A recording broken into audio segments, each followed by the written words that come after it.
Ce programme est financé par les amis et partenaires du ministère de Joyce Meyer. Je vous le dis, quand Dieu commence à vous faire creuser plus profondément, ça peut vous mettre mal à l'aise.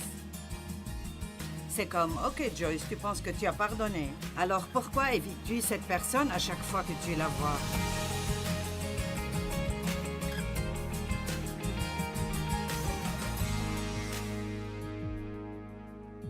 Eh bien, je vais vous poser une petite question. Avez-vous déjà été blessé par quelqu'un d'autre?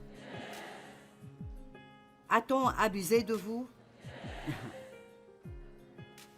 A-t-on menti à votre sujet?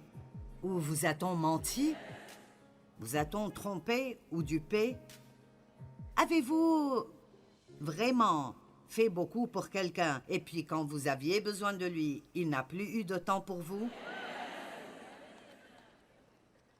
Mince, c'est dur, n'est-ce pas? Après tout ce que j'ai fait pour toi.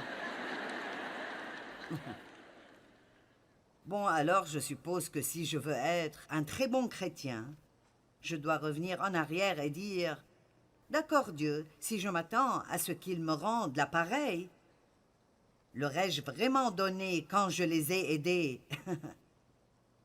Ou est-ce que j'amassais des points pour qu'ils me doivent quelque chose plus tard? » Vous savez, allons au fond ce soir, d'accord? Ne perdons pas de temps à la surface. Parlons de ce que c'est vraiment et finissons-en. Maintenant, je ne peux pas penser à un meilleur exemple dans la Bible que Joseph, et peut-être que... Vous savez que Joseph a pardonné à ses frères, mais son histoire est tellement incroyable. Ses frères étaient jaloux de lui parce qu'il était le bébé de papa, et il avait un manteau spécial avec de jolies couleurs, et il n'aimait pas ça. En plus de cela, il a rêvé qu'il allait être au-dessus de tous et que tous se prosterneraient devant lui. Étant jeune, il était un peu bête et il ne savait pas mieux que de leur raconter son rêve. Mais sa plus grande erreur était juste l'immaturité. Ce n'était pas qu'il était méchant. Alors ils l'ont détesté. La Bible dit clairement qu'ils le haïssaient et qu'ils l'ont vendu à des marchands d'esclaves. Ils allaient le tuer et dire à son père qu'une bête sauvage l'avait tué. Mais ils ont fini par le vendre et ils ont dit à son père qu'il était mort. Et ils ont mis du sang sur son manteau et l'ont repris. Et les marchands d'esclaves l'ont ensuite vendu à un homme riche nommé Potiphar. Et la femme de Potiphar a désiré Joseph. Et Joseph a maintenu son intégrité envers Dieu, peu importe ce que cela lui coûterait. Je veux répéter ça. Il a maintenu son intégrité envers Dieu, peu importe ce que cela lui coûterait. Peut-être que je dois répéter. Nous avons besoin de personnes qui ont un certain niveau d'intégrité dans leur vie et qui ne vont pas en dessous quoi que ça leur coûte.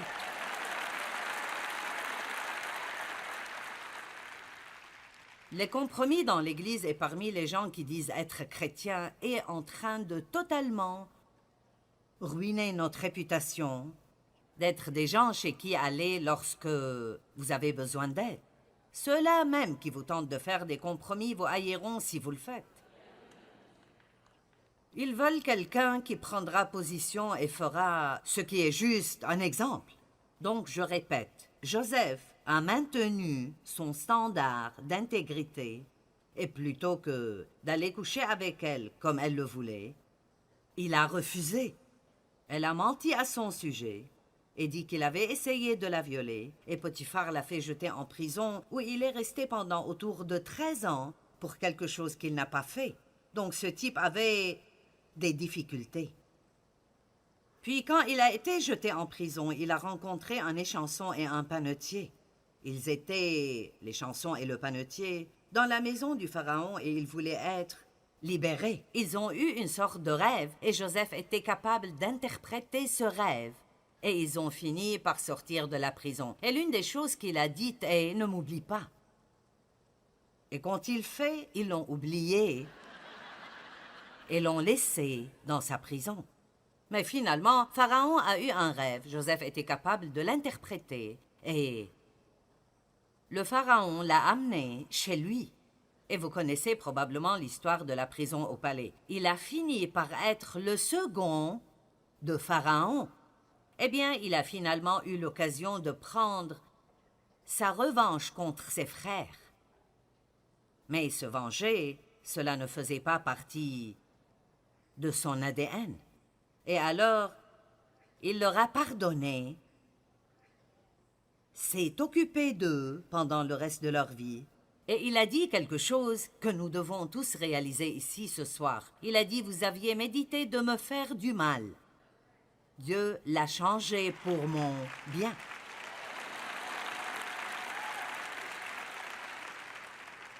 Donc, en d'autres termes, Dieu l'a permis dans le seul but de faire mûrir Joseph. Et le fait est que nous ne grandissons pas dans les bons moments. Nous en jouissons, mais nous grandissons dans nos moments difficiles. Et quiconque ici a traversé quelque chose de difficile et vous en avez fini maintenant, vous regardez en arrière et vous dites « C'est là que je suis devenu un homme ou une femme. C'est là que j'ai grandi en Dieu. » Parce que lorsque vous avez des problèmes, et c'est un test, l'un des messages de demain consistera à laisser votre test devenir votre témoignage. Parce que vous devez vous rappeler que le témoignage commence par l'épreuve, le test. Donc, beaucoup de gens, après avoir passé un test, ne font que se plaindre. Ils ne se rendent jamais au témoignage. Vous savez, nous sommes tellement amoureux de Jésus quand rien ne va mal. Oh, nous sommes tellement amoureux du Seigneur et si heureux de le louer quand nous recevons la promotion, quand nous nous marions, quand nous recevons ce que nous voulions, nous nous marions ou nous en finissons. Mais Dieu nous mettra à l'épreuve avec des moments difficiles. Et regardons les Écritures pour voir si nous allons suivre ses commandements ou non, et si nous l'aimerons autant dans la vallée que nous l'aimons au sommet des montagnes. Et Dieu le fait parce qu'il veut utiliser chacun d'entre nous. Dieu a un plan et un but pour chacun et chacune d'entre vous. Pas une seule personne n'est laissée de côté. Dieu a un plan et a besoin de chacun d'entre vous. Si vous pensez que le monde va être gagné par une poignée de prédicateurs dans leur chair ou par quelques personnes à la télé, vous avez tort, car la plupart des gens qui ont besoin de Jésus ne viennent pas à l'église et ne regardent pas des chaînes chrétiennes, à moins que leur télé soit bloquée dessus et qu'ils ne puissent pas l'enlever. Et j'ai eu un gars qui m'a dit ça. Il a dit « Tu m'as absolument effrayé ». Il a dit qu'il était dopé et que c'était au milieu de la nuit.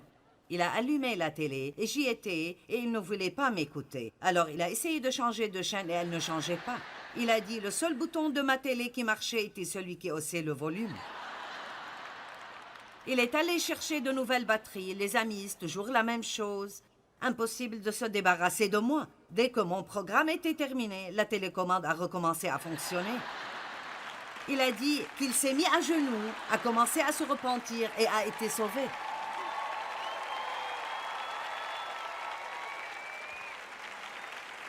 Mais la plupart des personnes qui ont besoin de Christ travaillent autour de vous au travail. Ils sont dans vos quartiers, ils sont dans les magasins où vous allez. Et chaque croyant et chaque croyante sont appelés par Dieu, oui, pour être heureux et vivre pleinement, mais pour faire beaucoup plus que ça, partager avec d'autres personnes ce que Dieu a fait pour vous. Et si vous dites, eh bien, je ne peux pas prêcher, je ne peux pas parler aux gens. Honnêtement, je pense que nous pouvons prêcher beaucoup mieux la bouche fermée.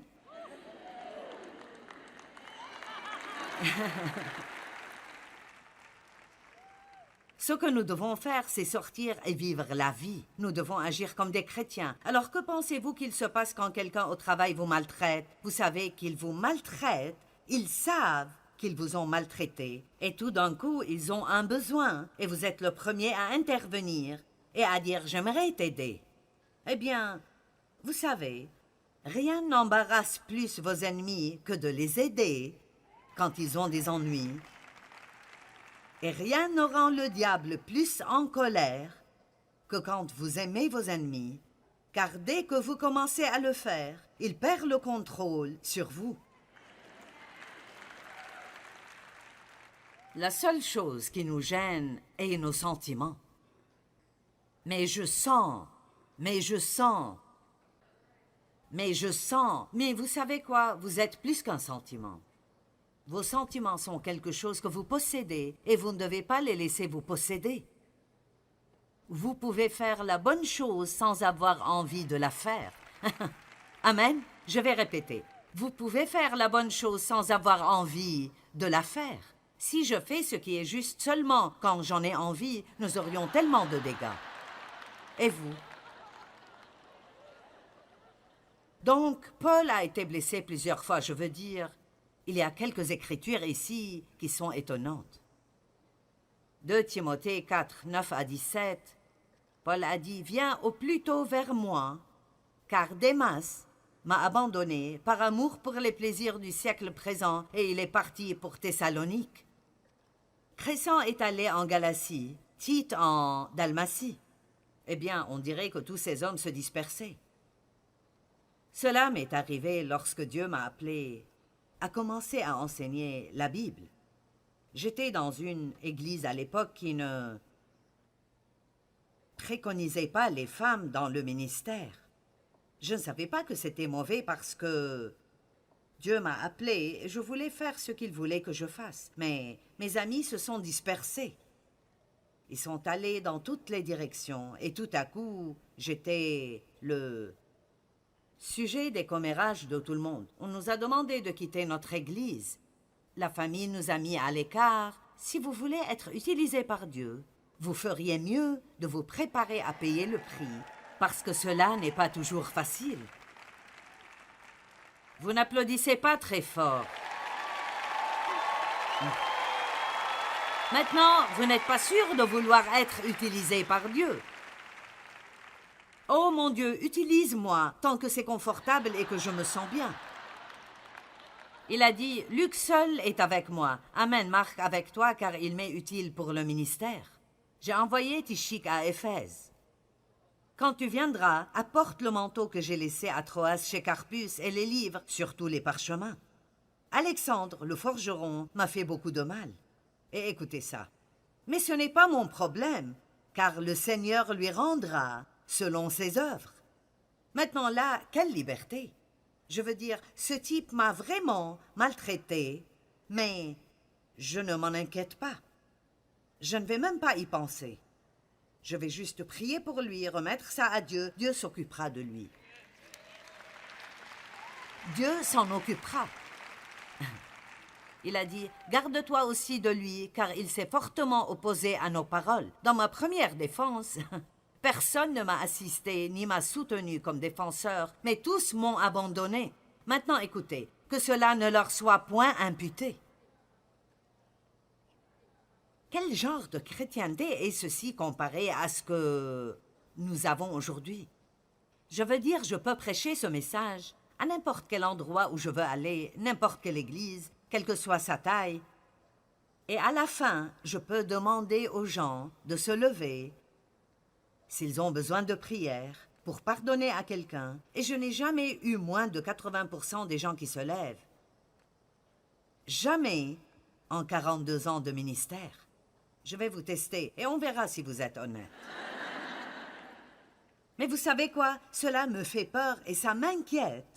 Parce que Dieu dit que nous ne sommes puissants que lorsque nous sommes unis et que nous ne devons même pas laisser le soleil se coucher sur notre colère parce que cela donne au diable une porte d'entrée dans nos vies. C'est pourquoi j'appelle ce livre « Fais-toi une faveur et pardonne ». Vous pensez que vous faites quelque chose pour vos ennemis, vous ne faites rien pour eux. Ils ne s'en soucient même pas. Mais quand vous leur pardonnez et vous commencez à prier pour eux, alors Dieu peut leur révéler la vérité et ils peuvent venir à un endroit de repentance et peut-être qu'ils pourront être sauvés au lieu d'être perdus, ce qui est notre travail, comme les petits assistants de Dieu. Je reviens au verset 16. Dans ma première défense, personne ne m'a assisté comme défenseur, ni m'a soutenu, mais tous m'ont abandonné. Que cela ne leur soit point imputé, mais le Seigneur m'a assisté. Tout le monde l'a abandonné, mais Dieu ne nous abandonne jamais. Dieu ne nous abandonne jamais. Je ne vais pas rester en colère contre un tas de gens et essayer d'avoir une relation intime avec Dieu et attendre la faveur de Dieu dans ma vie. Ça ne marche pas comme ça. Quand Dieu dit de faire quelque chose, il l'entend. Et tout ce que Dieu nous dit de faire est pour notre bien. Ce n'est pas pour lui, c'est pour nous. Donc si Dieu dit de donner 10% de vos gains, il n'en a pas besoin, c'est pour nous. Il y a un secret ici pour nous, quelque chose qui va nous aider. Quand il dit « Pardonnez à vos ennemis, peu importe combien ils vous ont maltraités, et priez pour eux, et bénissez-les », il veut que nous fassions cela. Et quand on ne le fait pas, on se fait mal. Et quand nous le faisons, alors nous pouvons voir la faveur de Dieu sur notre vie, et la récompense qu'il apporte l'emportera de loin sur ce que la personne nous a fait.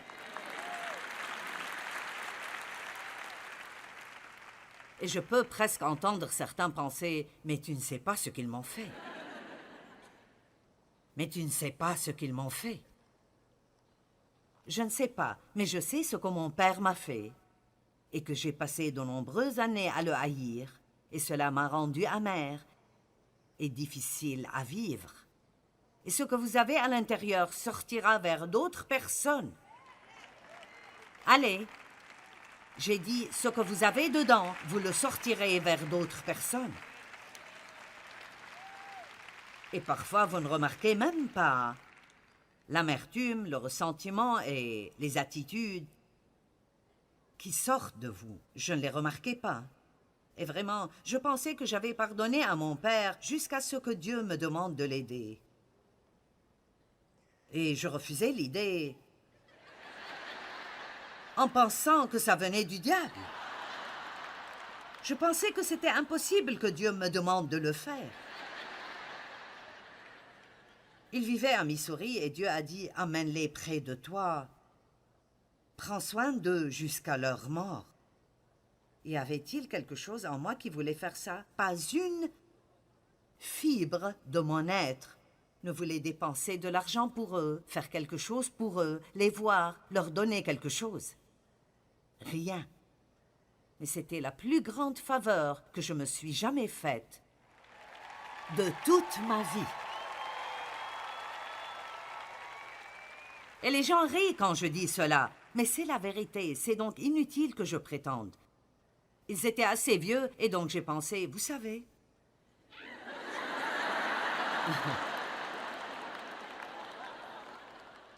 Vous pouvez faire n'importe quoi pendant quelques années.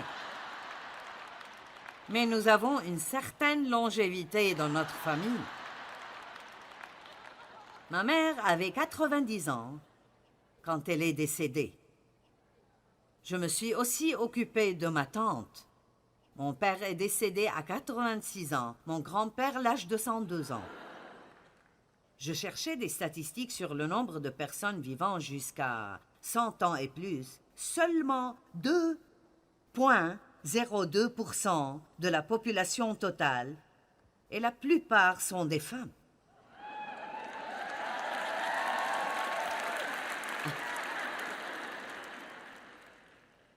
Et il est dit que les deux choses qui font que vous viviez longtemps sont si vous êtes une femme et si vous avez la longévité dans votre lignée. Donc, je serai là pour un temps.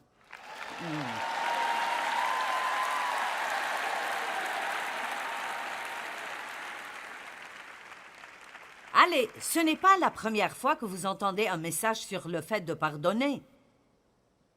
Vous avez probablement entendu, aussi longtemps que vous avez été à l'église, vous entendez sûrement au moins 1 ou 2 par an. Mais contre qui êtes-vous en colère? Contre qui êtes-vous toujours offensé? Un peu d'amertume. Vous savez que l'amertume est un peu, c'est cette petite chose sournoise. Parce que c'est comme... Eh bien, je lui ai pardonné. Nous pensons que si nous disons officiellement la prière « Je te pardonne », Allez, vous savez de quoi je parle. C'est comme, bon Seigneur, je lui pardonne. Eh bien, j'ai écrit un petit test ici. Pensez-vous avoir pardonné à quelqu'un? Eh bien, que ressentez-vous lorsque vous entendez que quelqu'un a été béni? Ou lorsque vous entendez quelqu'un dire du bien de cette personne? Oh, je te le dis, c'est vraiment un bon gars. Et vous dites, eh bien... peut-être pas tellement. Allez. Ah, je vous le dis, quand Dieu commence à vous faire creuser plus profondément, ça peut vous mettre vraiment mal à l'aise. C'est comme, d'accord Joyce, tu penses que tu as pardonné? Alors pourquoi évites-tu cette personne à chaque fois que tu la vois? Pourquoi es-tu mal à l'aise à chaque fois que tu entends qu'il lui arrive quelque chose de bien?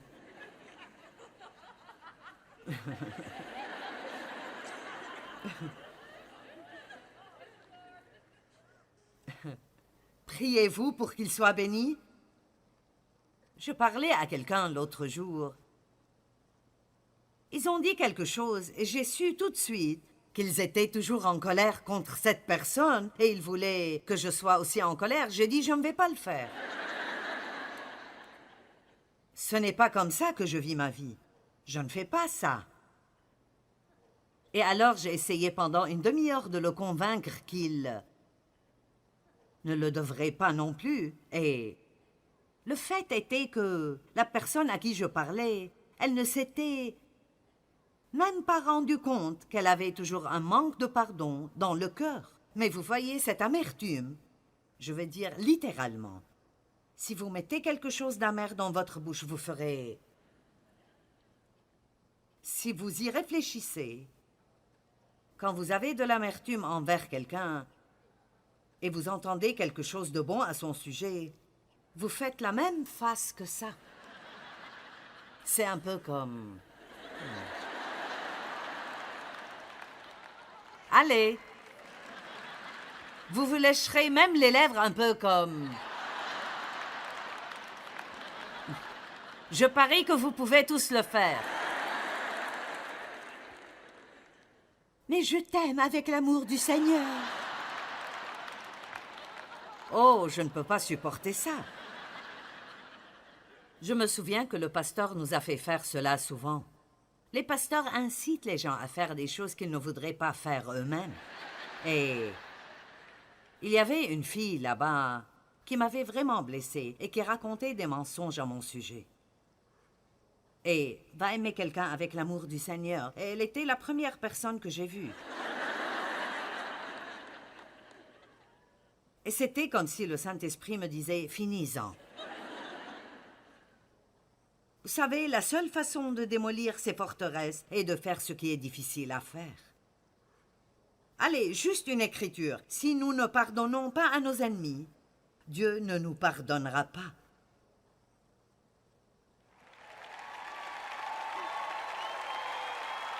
C'est le concept biblique le plus simple. Pardonne-nous nos ennemis comme nous avons pardonné. Pardonne-nous nos péchés comme nous avons pardonné à ceux qui nous ont offensés. Dans Matthieu 6, il dit que si vous ne pardonnez pas, votre Père au ciel ne vous pardonnera pas non plus. Eh bien, si Dieu ne vous pardonne pas, ça coupe notre relation et ça gâche tout dans notre vie. Et je vous dis la vérité, j'ai vécu pendant beaucoup d'années et j'ai passé beaucoup de temps en colère contre quelque chose. Vous pouvez être fâché tout le temps à propos de quelque chose si vous ne faites pas attention, mais ne perdez plus votre temps. J'aimerais que, après cette conférence, vous disiez « J'ai compris, c'est cela ». Je ne vais pas perdre un jour de plus de ma vie en colère contre quiconque.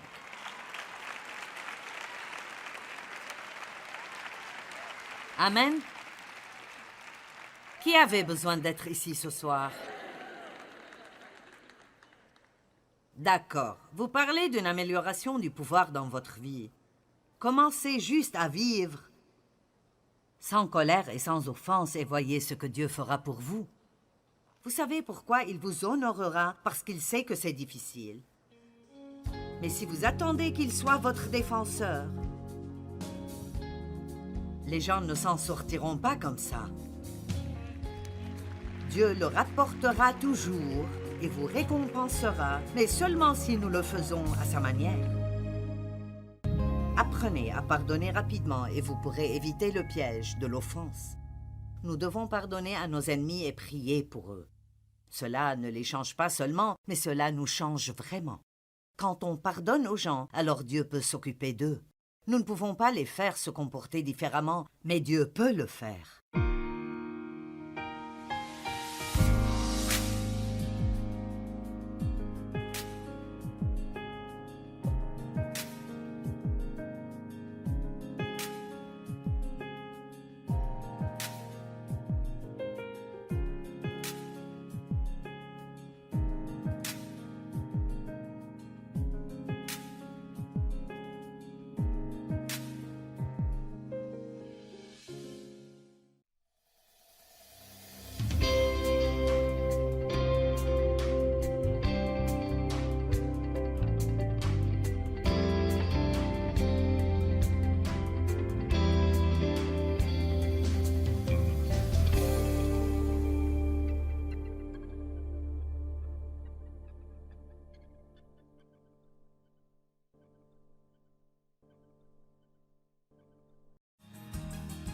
Ce programme est financé par les amis et partenaires du ministère de Joyce Meyer.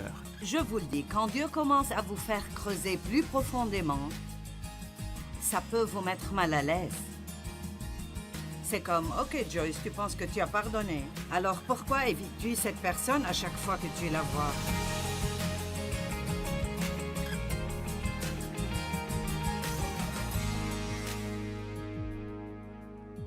Eh bien, je vais vous poser une petite question. Avez-vous déjà été blessé par quelqu'un d'autre?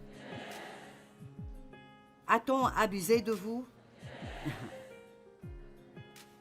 A-t-on menti à votre sujet?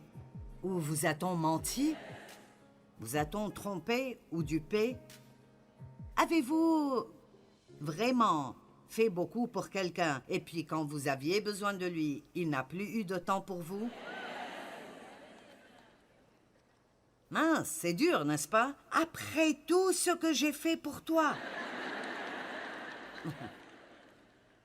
Bon, alors je suppose que si je veux être un très bon chrétien, je dois revenir en arrière et dire « D'accord Dieu, si je m'attends à ce qu'il me rende l'appareil, l'aurais-je vraiment donné quand je les ai aidés?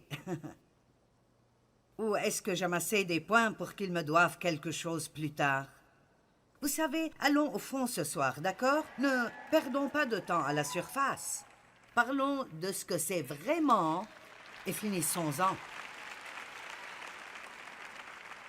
Maintenant, je ne peux pas penser à un meilleur exemple dans la Bible que Joseph, et peut-être que... Vous savez que Joseph a pardonné à ses frères, mais son histoire est tellement incroyable. Ses frères étaient jaloux de lui parce qu'il était le bébé de papa, et il avait un manteau spécial avec de jolies couleurs, et il n'aimait pas ça. En plus de cela, il a rêvé qu'il allait être au-dessus de tous et que tous se prosterneraient devant lui. Étant jeune, il était un peu bête et il ne savait pas mieux que de leur raconter son rêve. Mais sa plus grande erreur était juste l'immaturité. Ce n'était pas qu'il était méchant. Alors ils l'ont détesté.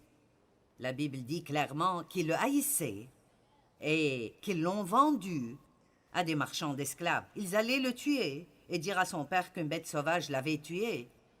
Mais ils ont fini par le vendre et ils ont dit à son père qu'il était mort. Et ils ont mis du sang sur son manteau et l'ont repris. Et les marchands d'esclaves l'ont ensuite vendu à un homme riche nommé Potiphar. Et la femme de Potiphar a désiré Joseph. Et Joseph a maintenu son intégrité envers Dieu, peu importe ce que cela lui coûterait. Je veux répéter ça. Il a maintenu son intégrité envers Dieu, peu importe ce que cela lui coûterait. Peut-être que je dois répéter. Nous avons besoin de personnes qui ont un certain niveau d'intégrité dans leur vie et qui ne vont pas en dessous quoi que ça leur coûte.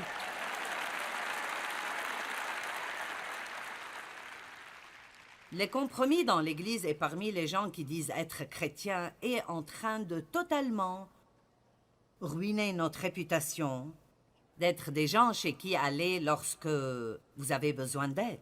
Ceux-là même qui vous tentent de faire des compromis vous haïront si vous le faites. Ils veulent quelqu'un qui prendra position et fera ce qui est juste, un exemple. Donc je répète, Joseph a maintenu son standard d'intégrité et plutôt que d'aller coucher avec elle comme elle le voulait, il a refusé.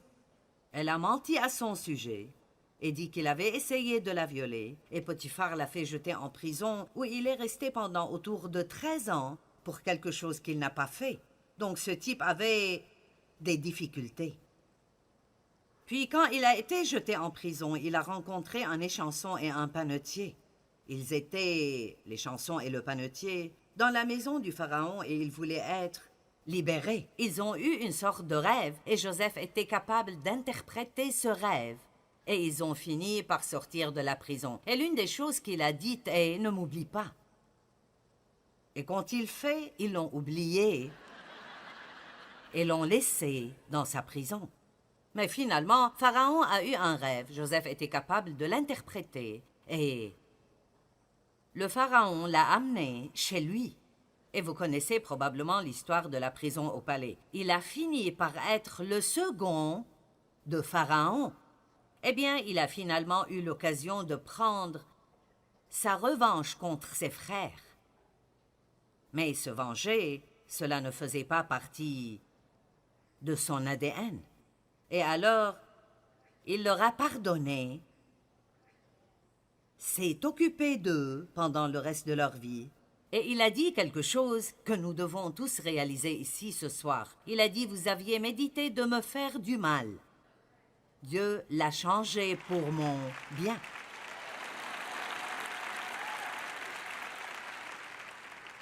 Donc, en d'autres termes, Dieu l'a permis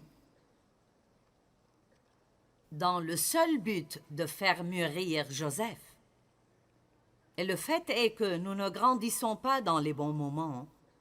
Nous en jouissons, mais nous grandissons dans nos moments difficiles.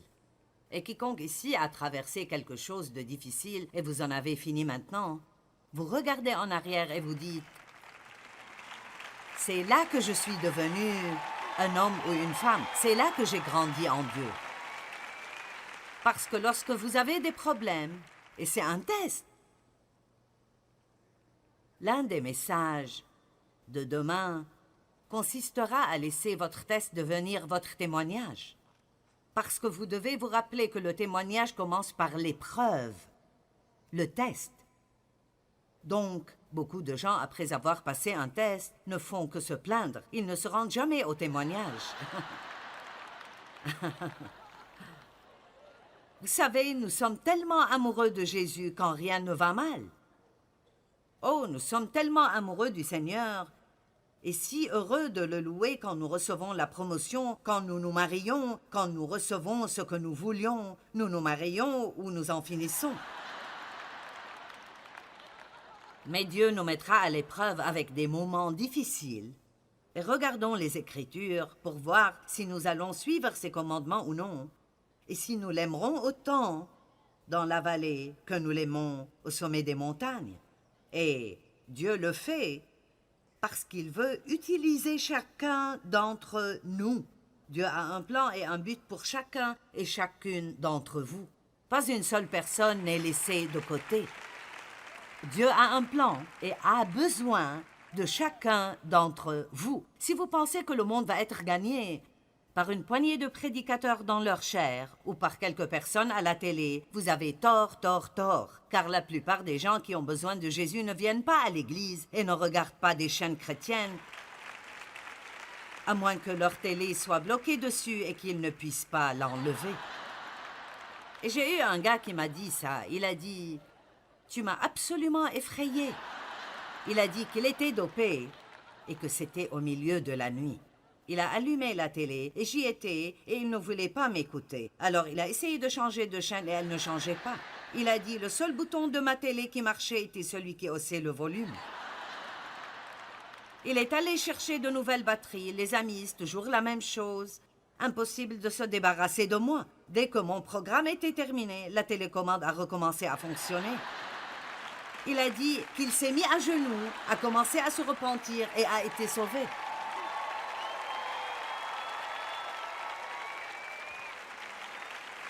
Mais la plupart des personnes qui ont besoin de Christ travaillent autour de vous au travail.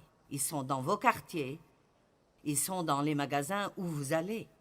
Et chaque croyant et chaque croyante sont appelés par Dieu, oui, pour être heureux et vivre pleinement, mais pour faire beaucoup plus que ça, partager avec d'autres personnes ce que Dieu a fait pour vous. Et si vous dites, eh bien, je ne peux pas prêcher, je ne peux pas parler aux gens, honnêtement, je pense que nous pouvons prêcher beaucoup mieux la bouche fermée.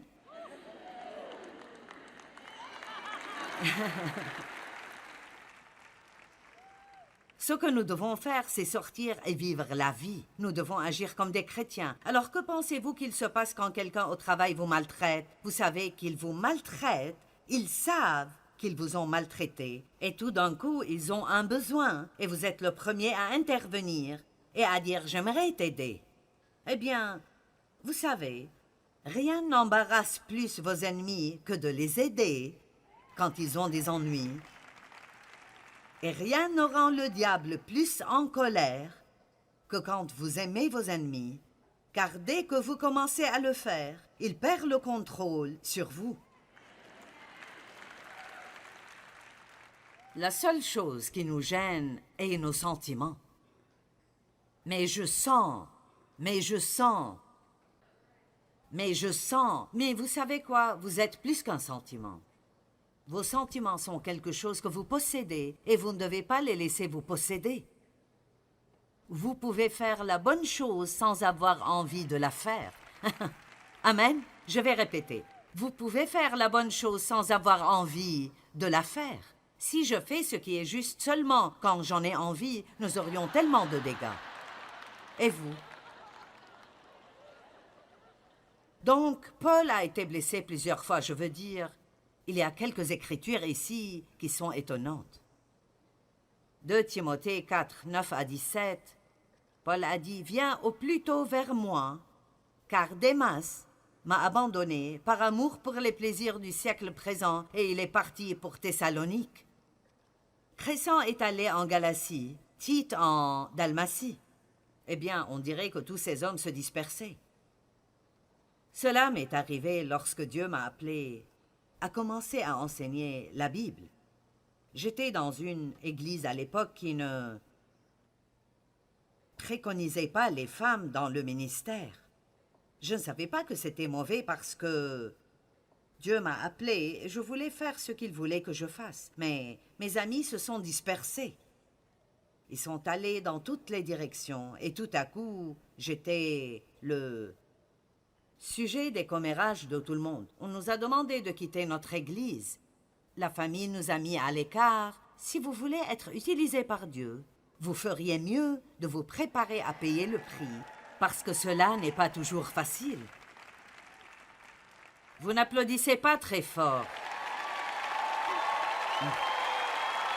Maintenant, vous n'êtes pas sûr de vouloir être utilisé par Dieu. Oh mon Dieu, utilise-moi tant que c'est confortable et que je me sens bien. Il a dit, Luc seul est avec moi. Amène Marc avec toi car il m'est utile pour le ministère. J'ai envoyé Tychik à Éphèse. Quand tu viendras, apporte le manteau que j'ai laissé à Troas chez Carpus et les livres, surtout les parchemins. Alexandre, le forgeron, m'a fait beaucoup de mal. Et écoutez ça. Mais ce n'est pas mon problème, car le Seigneur lui rendra selon ses œuvres. Maintenant là, quelle liberté! Je veux dire, ce type m'a vraiment maltraité, mais je ne m'en inquiète pas. Je ne vais même pas y penser. Je vais juste prier pour lui, remettre ça à Dieu. Dieu s'occupera de lui. Dieu s'en occupera. Il a dit, garde-toi aussi de lui, car il s'est fortement opposé à nos paroles. Dans ma première défense, personne ne m'a assisté ni m'a soutenu comme défenseur, mais tous m'ont abandonné.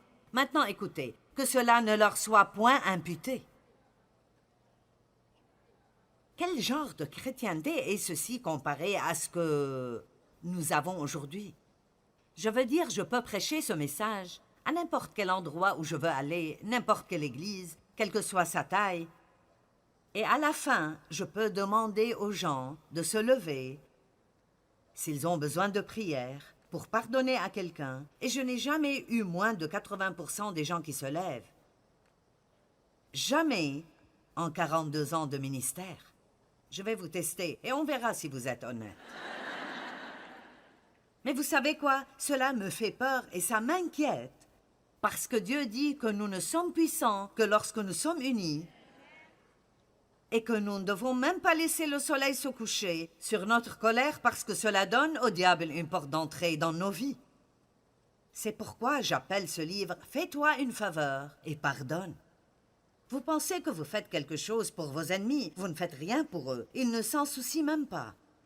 Mais quand vous leur pardonnez et vous commencez à prier pour eux, alors Dieu peut leur révéler la vérité et ils peuvent venir à un endroit de repentance et peut-être qu'ils pourront être sauvés au lieu d'être perdus, ce qui est notre travail, comme les petits assistants de Dieu. Je reviens au verset 16. Dans ma première défense, personne ne m'a assisté comme défenseur ni m'a soutenu, mais tous m'ont abandonné. Que cela ne leur soit point imputé, mais le Seigneur m'a assisté. Tout le monde l'a abandonné, mais Dieu ne nous abandonne jamais. Dieu ne nous abandonne jamais. Je ne vais pas rester en colère contre un tas de gens et essayer d'avoir une relation intime avec Dieu et attendre la faveur de Dieu dans ma vie. Ça ne marche pas comme ça. Quand Dieu dit de faire quelque chose, il l'entend. Et tout ce que Dieu nous dit de faire est pour notre bien. Ce n'est pas pour lui, c'est pour nous. Donc si Dieu dit de donner 10% de vos gains, il n'en a pas besoin, c'est pour nous. Il y a un secret ici pour nous, quelque chose qui va nous aider. Quand il dit « Pardonnez à vos ennemis, peu importe combien ils vous ont maltraités, et priez pour eux, et bénissez-les », il veut que nous fassions cela. Et quand on ne le fait pas, on se fait mal. Et quand nous le faisons, alors nous pouvons voir la faveur de Dieu sur notre vie, et la récompense qu'il apporte l'emportera de loin sur ce que la personne nous a fait. Et je peux presque entendre certains penser « Mais tu ne sais pas ce qu'ils m'ont fait. » Mais tu ne sais pas ce qu'ils m'ont fait. Je ne sais pas, mais je sais ce que mon père m'a fait et que j'ai passé de nombreuses années à le haïr, et cela m'a rendu amer et difficile à vivre. Et ce que vous avez à l'intérieur sortira vers d'autres personnes. Allez, j'ai dit, ce que vous avez dedans, vous le sortirez vers d'autres personnes. Et parfois, vous ne remarquez même pas l'amertume, le ressentiment et les attitudes qui sortent de vous. Je ne les remarquais pas. Et vraiment, je pensais que j'avais pardonné à mon père jusqu'à ce que Dieu me demande de l'aider. Et je refusais l'idée en pensant que ça venait du diable. Je pensais que c'était impossible que Dieu me demande de le faire. Il vivait à Missouri et Dieu a dit « Amène-les près de toi. Prends soin d'eux jusqu'à leur mort. » Y avait-il quelque chose en moi qui voulait faire ça? Pas une fibre de mon être ne voulait dépenser de l'argent pour eux, faire quelque chose pour eux, les voir, leur donner quelque chose. Rien. Mais c'était la plus grande faveur que je me suis jamais faite de toute ma vie.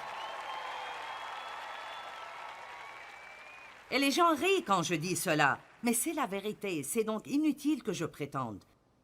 Ils étaient assez vieux et donc j'ai pensé, vous savez...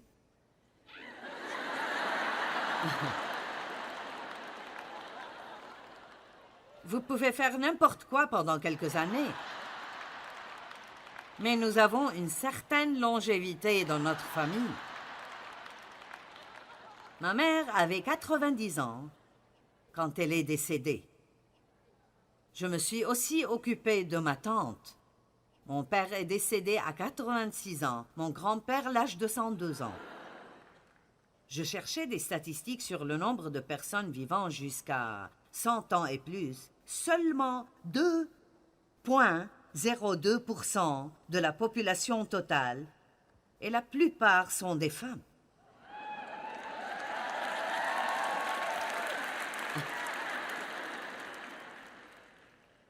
Et il est dit que les deux choses qui font que vous viviez longtemps sont si vous êtes une femme et si vous avez la longévité dans votre lignée. Donc, je serai là pour un temps.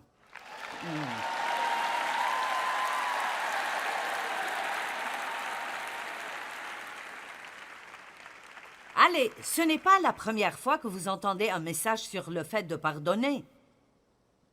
Vous avez probablement entendu aussi longtemps que vous avez été à l'église. Vous entendez sûrement au moins 1 ou 2 par an. Mais contre qui êtes-vous en colère? Contre qui êtes-vous toujours offensé? Un peu d'amertume. Vous savez que l'amertume est un peu, c'est cette petite chose sournoise. Parce que c'est comme... Eh bien, je lui ai pardonné. Nous pensons que si nous disons officiellement la prière « Je te pardonne », allez, vous savez de quoi je parle. C'est comme « Bon Seigneur, je lui pardonne ». Eh bien, j'ai écrit un petit test ici. Pensez-vous avoir pardonné à quelqu'un? Eh bien, que ressentez-vous lorsque vous entendez que quelqu'un a été béni?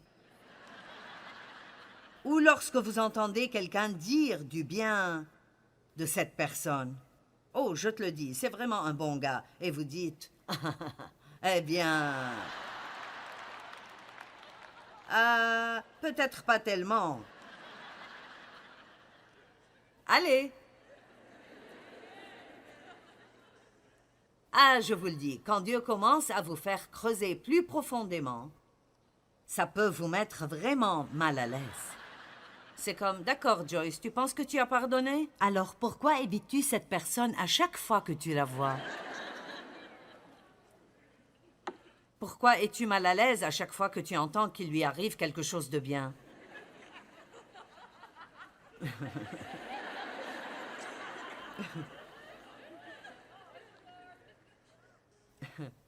Priez-vous pour qu'il soit béni? Je parlais à quelqu'un l'autre jour. Ils ont dit quelque chose et j'ai su tout de suite qu'ils étaient toujours en colère contre cette personne et ils voulaient que je sois aussi en colère. J'ai dit, je ne vais pas le faire. Ce n'est pas comme ça que je vis ma vie. Je ne fais pas ça. Et alors j'ai essayé pendant une demi-heure de le convaincre qu'il ne le devrait pas non plus. Et le fait était que la personne à qui je parlais, elle ne s'était même pas rendu compte qu'elle avait toujours un manque de pardon dans le cœur. Mais vous voyez, cette amertume, je veux dire littéralement, si vous mettez quelque chose d'amer dans votre bouche, vous ferez... Si vous y réfléchissez, quand vous avez de l'amertume envers quelqu'un et vous entendez quelque chose de bon à son sujet, vous faites la même face que ça. C'est un peu comme... Allez. Vous vous lécherez même les lèvres un peu comme... Je parie que vous pouvez tous le faire. Mais je t'aime avec l'amour du Seigneur. Oh, je ne peux pas supporter ça. Je me souviens que le pasteur nous a fait faire cela souvent. Les pasteurs incitent les gens à faire des choses qu'ils ne voudraient pas faire eux-mêmes. Et il y avait une fille là-bas qui m'avait vraiment blessée et qui racontait des mensonges à mon sujet. Et va aimer quelqu'un avec l'amour du Seigneur. Et elle était la première personne que j'ai vue. Et c'était comme si le Saint-Esprit me disait « Finis-en ». Vous savez, la seule façon de démolir ces forteresses est de faire ce qui est difficile à faire. Allez, juste une écriture. Si nous ne pardonnons pas à nos ennemis, Dieu ne nous pardonnera pas.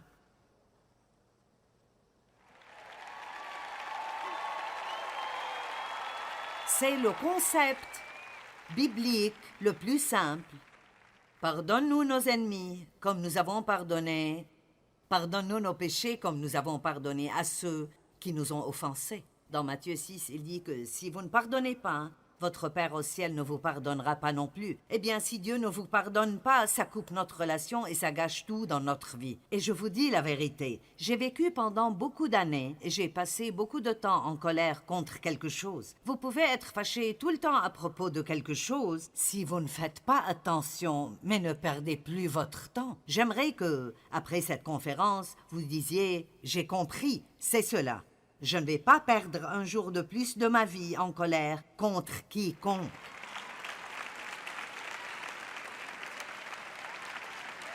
Amen. Qui avait besoin d'être ici ce soir? D'accord. Vous parlez d'une amélioration du pouvoir dans votre vie. Commencez juste à vivre sans colère et sans offense et voyez ce que Dieu fera pour vous. Vous savez pourquoi il vous honorera? Parce qu'il sait que c'est difficile. Mais si vous attendez qu'il soit votre défenseur, les gens ne s'en sortiront pas comme ça. Dieu le rapportera toujours et vous récompensera, mais seulement si nous le faisons à sa manière. Apprenez à pardonner rapidement et vous pourrez éviter le piège de l'offense. Nous devons pardonner à nos ennemis et prier pour eux. Cela ne les change pas seulement, mais cela nous change vraiment. Quand on pardonne aux gens, alors Dieu peut s'occuper d'eux. Nous ne pouvons pas les faire se comporter différemment, mais Dieu peut le faire.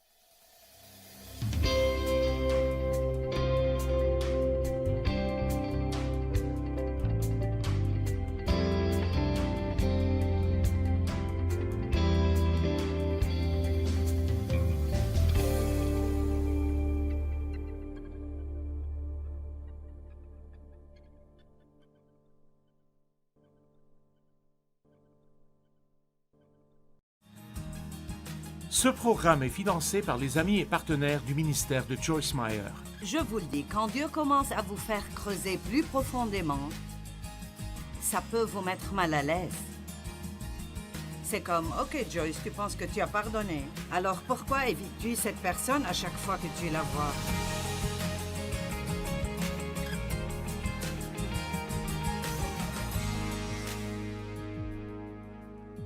Eh bien, je vais vous poser une petite question. Avez-vous déjà été blessé par quelqu'un d'autre? A-t-on abusé de vous? A-t-on menti à votre sujet? Ou vous a-t-on menti? Vous a-t-on trompé ou dupé?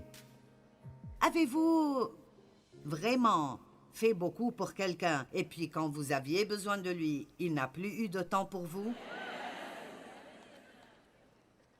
Mince, c'est dur, n'est-ce pas? Après tout ce que j'ai fait pour toi.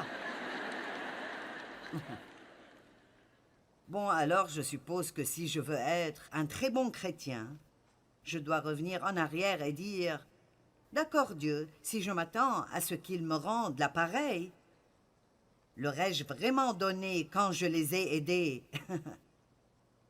Ou est-ce que j'amassais des points pour qu'ils me doivent quelque chose plus tard? » Vous savez, allons au fond ce soir, d'accord? Ne perdons pas de temps à la surface. Parlons de ce que c'est vraiment et finissons-en. Maintenant, je ne peux pas penser à un meilleur exemple dans la Bible que Joseph, et peut-être que... Vous savez que Joseph a pardonné à ses frères, mais son histoire est tellement incroyable. Ses frères étaient jaloux de lui parce qu'il était le bébé de papa. Et il avait un manteau spécial, avec de jolies couleurs, et il n'aimait pas ça. En plus de cela, il a rêvé qu'il allait être au-dessus de tous et que tous se prosterneraient devant lui. Étant jeune, il était un peu bête et il ne savait pas mieux que de leur raconter son rêve. Mais sa plus grande erreur était juste l'immaturité. Ce n'était pas qu'il était méchant. Alors ils l'ont détesté. La Bible dit clairement qu'ils le haïssaient et qu'ils l'ont vendu à des marchands d'esclaves. Ils allaient le tuer et dire à son père qu'une bête sauvage l'avait tué. Mais ils ont fini par le vendre et ils ont dit à son père qu'il était mort. Et ils ont mis du sang sur son manteau et l'ont repris. Et les marchands d'esclaves l'ont ensuite vendu à un homme riche nommé Potiphar. Et la femme de Potiphar a désiré Joseph. Et Joseph a maintenu son intégrité envers Dieu, peu importe ce que cela lui coûterait. Je veux répéter ça. Il a maintenu son intégrité envers Dieu, peu importe ce que cela lui coûterait. Peut-être que je dois répéter. Nous avons besoin de personnes qui ont un certain niveau d'intégrité dans leur vie et qui ne vont pas en dessous quoi que ça leur coûte.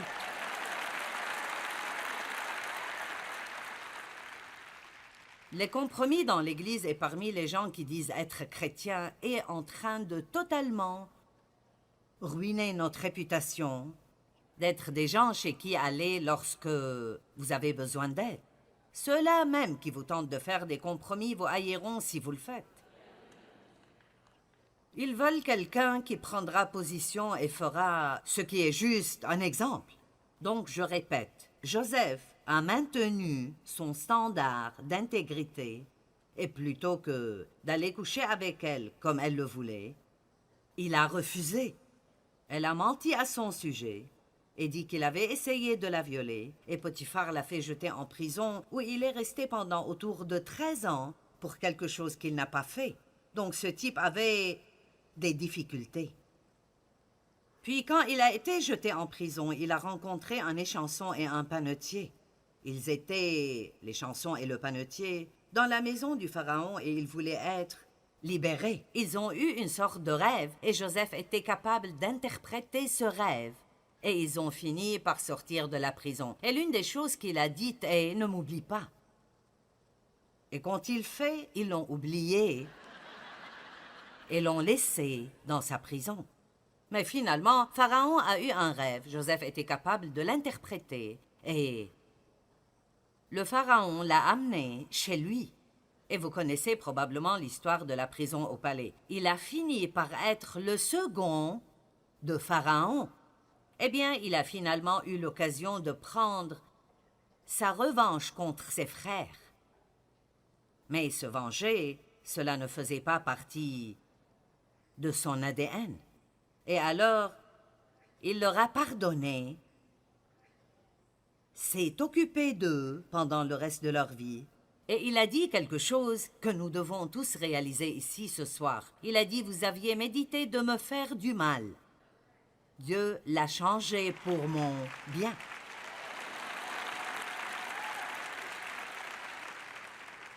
Donc, en d'autres termes, Dieu l'a permis